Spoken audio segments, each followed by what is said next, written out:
Disney World has been in full-on holiday mode since November 1st, and today we are joining in by planning a holiday vacation to Walt Disney World.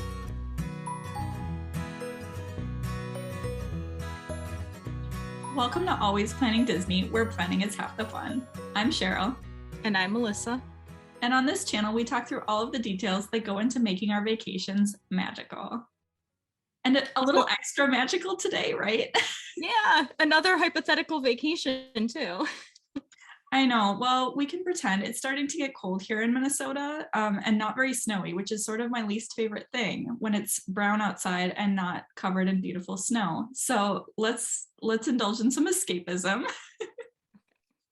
Well, the snow hit us yesterday here in Michigan, and it will be pretty for probably another day before it turns gray. So timing is perfect while everything is all winter wonderlandy still. Oh, fun.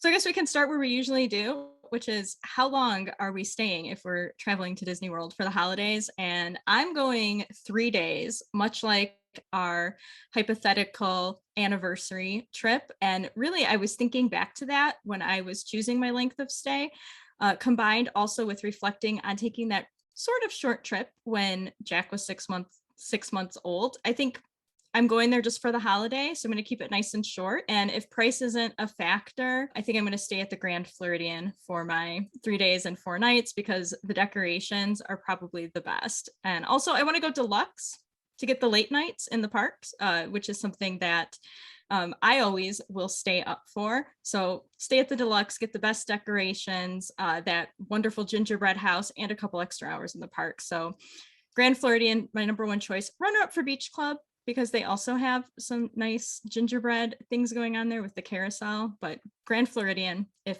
price is not a factor. And of course, price is not a factor because it's in our imaginations. Grand Floridian is my runner up actually, because I do love the decor there, but my dream bucket list holiday resort is Wilderness Lodge. It's got such a cozy feel. It's got the giant tree and fireplace in the lobby. And even though it's very much in line with a lot of the architecture that I can get much closer to home, it feels like the perfect place to spend the holidays at Disney World. So that's where I would be staying. And I would actually go for a traditional length of stay. So one day at each park, a rest day in the middle of the trip, and then those travel days. So that winds up being about a week-long vacation. And to sort of offset that, I guess I would shoot for the first half of December so that it would be a little bit less expensive in terms of resort stay and probably plane tickets and park tickets, and hopefully it'd be a bit less crowded. But I'm not sure if that's going to hold through. Here in like 2021, everybody's kind of like doing crazy things. So I don't know that, even though in the past the first half of December would be quieter, I'll be interested to watch and see what it's looking like in the parks. And well, I would never go during the holidays in real life at this point in time because it is such a busy, crazy time of year. Trying to fit in something as huge as a Disney vacation would probably just make me completely melt down or explode, vanish, pile of dust, whatever. I'd be gone. I don't think I could handle it.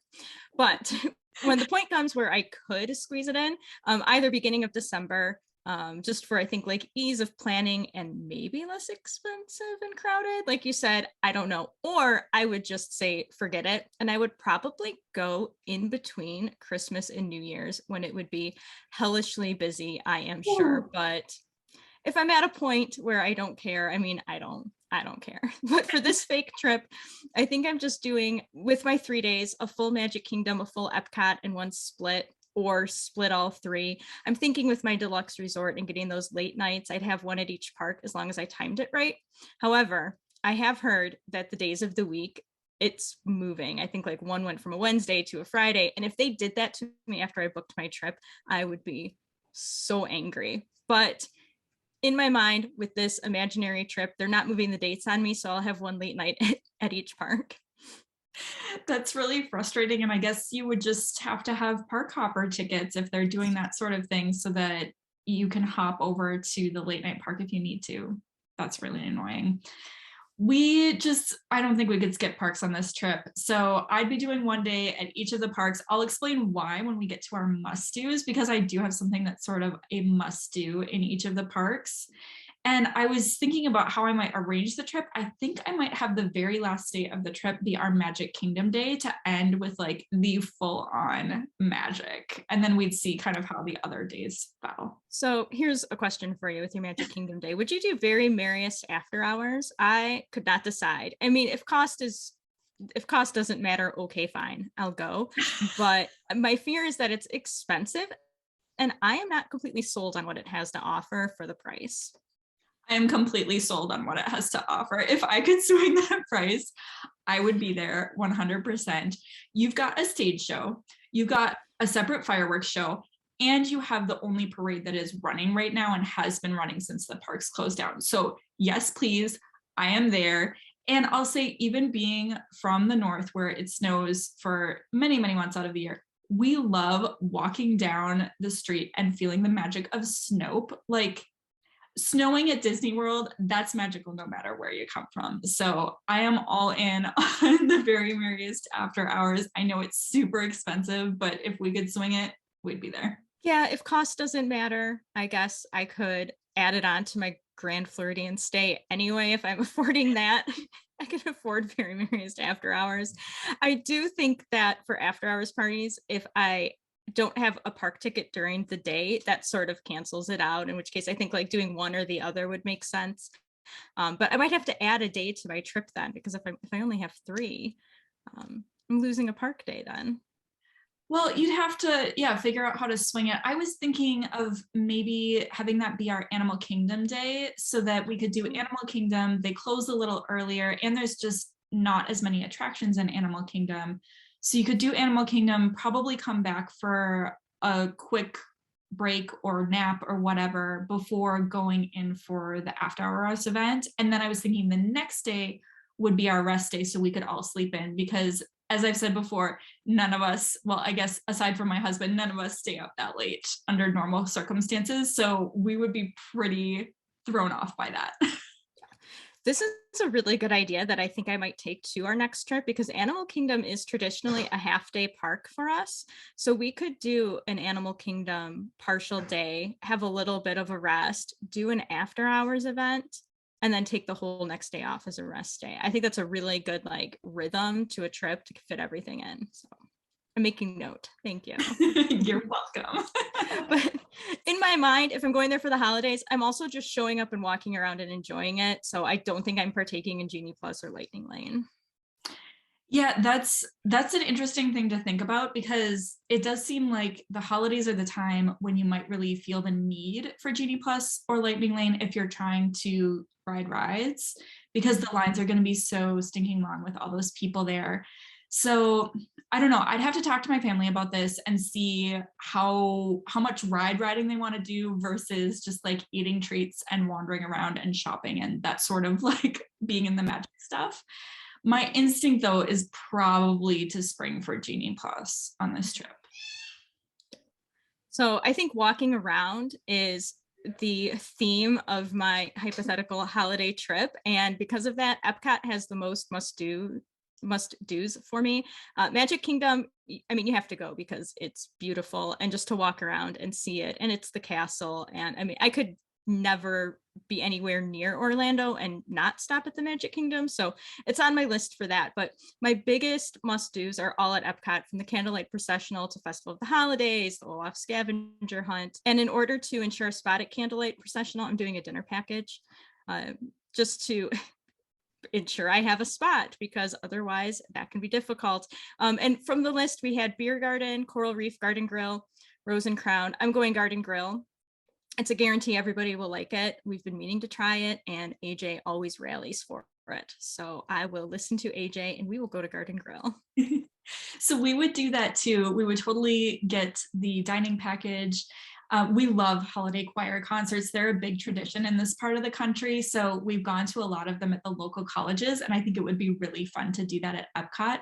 So I was planning on the dining package, but I think I would go for Rose and Crown because we haven't been there yet. It's a menu that I think would be interesting to everyone in our group. So that would be a fun new experience for us. But really, I don't think you can go wrong with the the restaurants that are on that package. Yep, agreed. And Rose and Crown was my runner up, Mm. because I checked out the menu and I was like, okay, I think most of us will eat here. I do have a non-eater, non-writer in my party that sometimes makes things a little bit more difficult. However, I'm excited that the Festival of the Holidays has a cookie stroll, because my non-eater will definitely eat cookies, no problem. And I myself, I don't really look forward to dessert that much. I don't have much of a sweet tooth, but I do adore cookies. And speaking of sweets, I had really high hopes for donut box, but all of the options that they have when I checked the menu include a flavor that I don't want to spend my money on.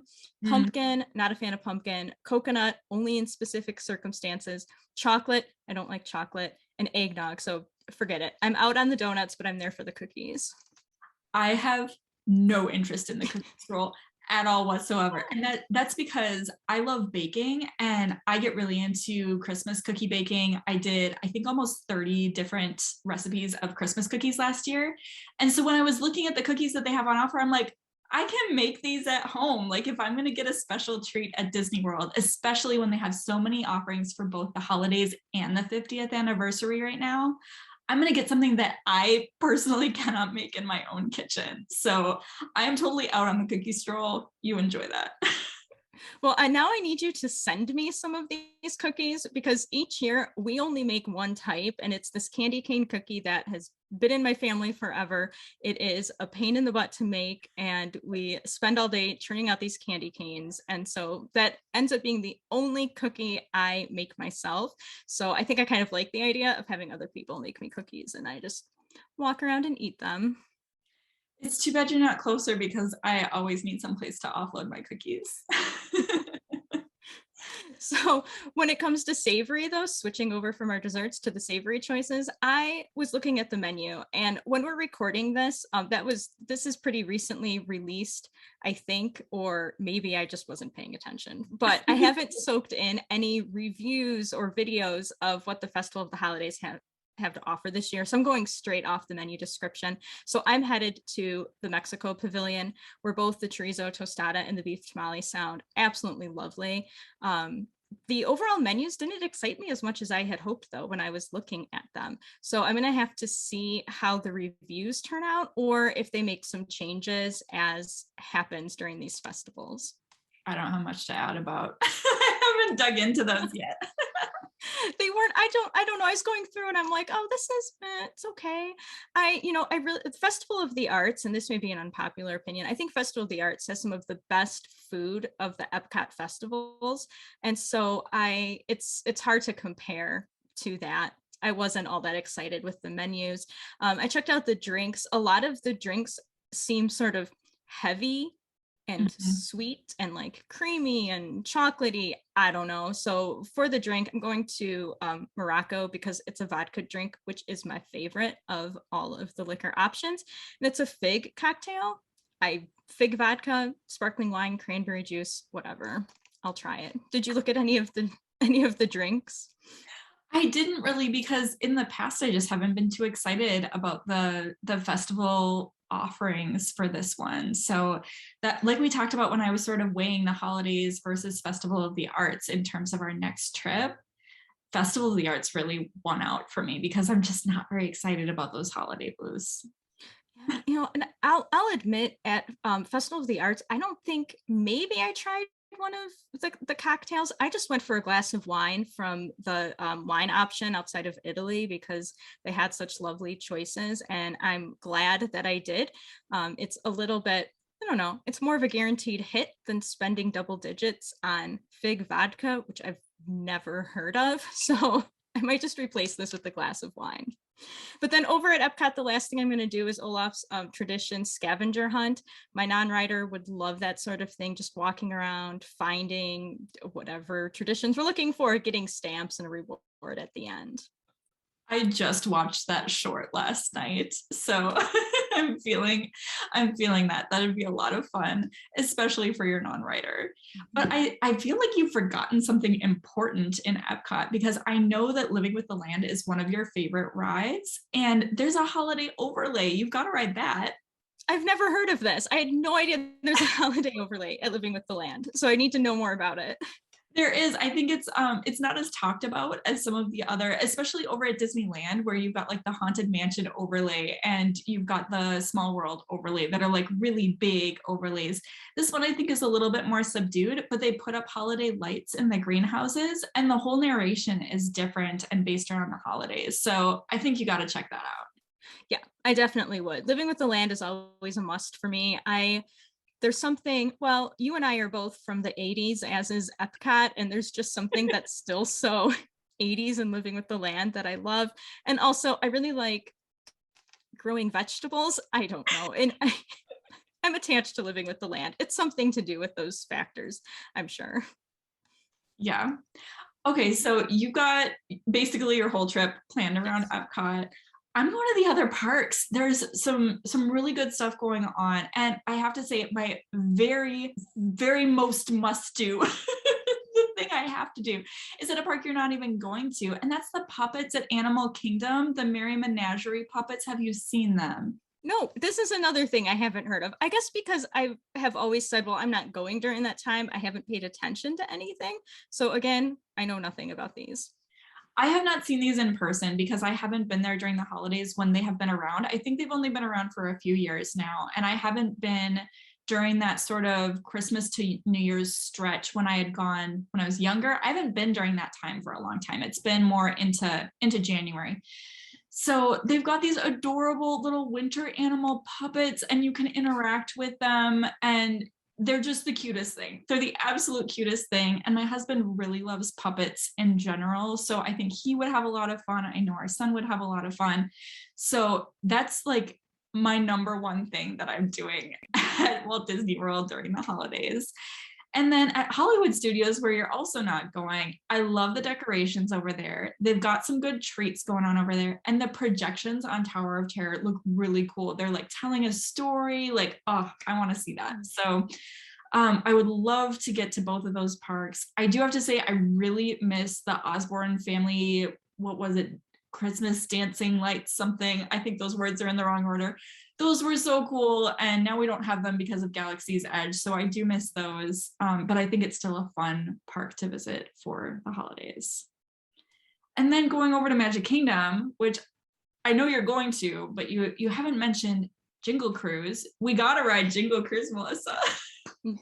That one I have at least heard of, and yes, it's on my list. I always will get on Jungle Cruise, so I would love to see this adaptation of it.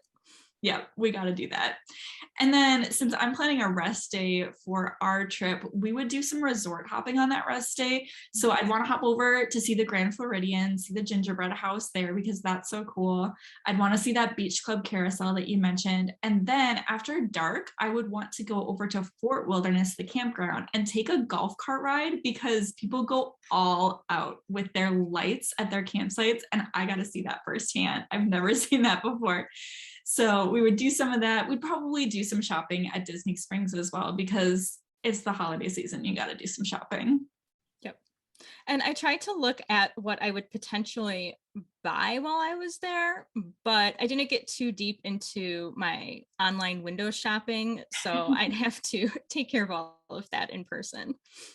The one item that I would buy for myself is currently sold out, and that's, have you seen the wreath ears? The mini ears, but they're wreaths for the ears. They're so cute, and I've heard that they're sold out. I don't know if those are coming back into stock, but I'm not a big mini ear fan, and I was like, I need to have those.